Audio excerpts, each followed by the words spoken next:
రైతన్నలు కలిసి పనిచేస్తే ఎడగారు సాగు అసాధ్యం కాదు.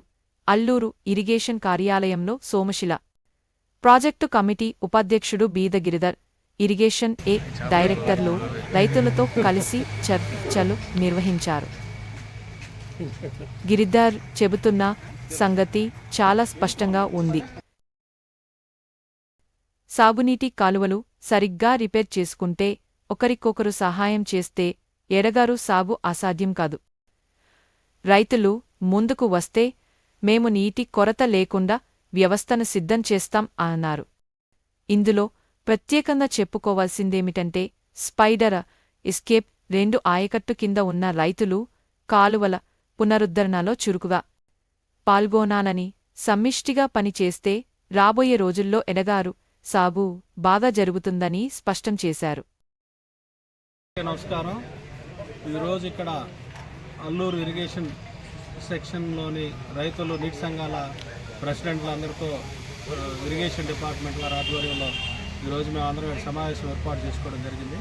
దాని యొక్క ముఖ్య ఉద్దేశం రెండో పంట ఇవ్వబోయేటువంటి సందర్భంగా రేపు 17వ తారీఖున ఐఏబీ మీటింగ్ ఏర్పాటు చేయడం జరిగింది డిస్ట్రిక్ట్ కలెక్టర్ గారు.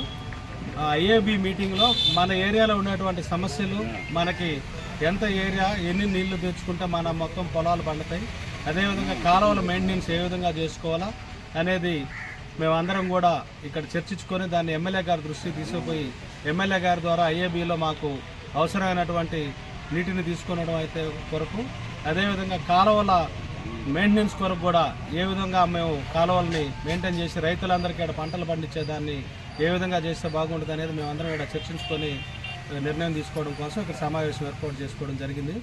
ఐఏబీ మీటింగ్లో రేపు మన ఏరియాకి ఎంత ఏరియా పొలాలకు నీళ్ళు ఇస్తారు, అదేవిధంగా ఎన్ని నీళ్లు అలకేట్ చేస్తారో దాని ప్రకారం మళ్ళీ ఇంకొక మీటింగ్ పెట్టుకొని ఎప్పటి నుంచి మనం ఇక్కడ నార్మల్కి నీళ్ళు ఇచ్చుకుంటాం, అదేవిధంగా రైతులందరూ ఎప్పుడు నార్లు పోసుకోవాలనే దాన్ని కూడా ఇంకొక సమావేశం పెట్టుకొని దాంట్లో తెలియజేయడం జరుగుతుంది.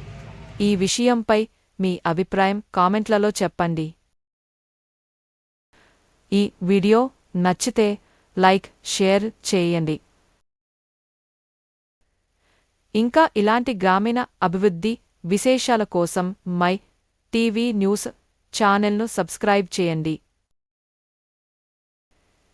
మళ్ళీ కలుద్దాం మరొక ఫ్రెష్ అప్డేట్తో.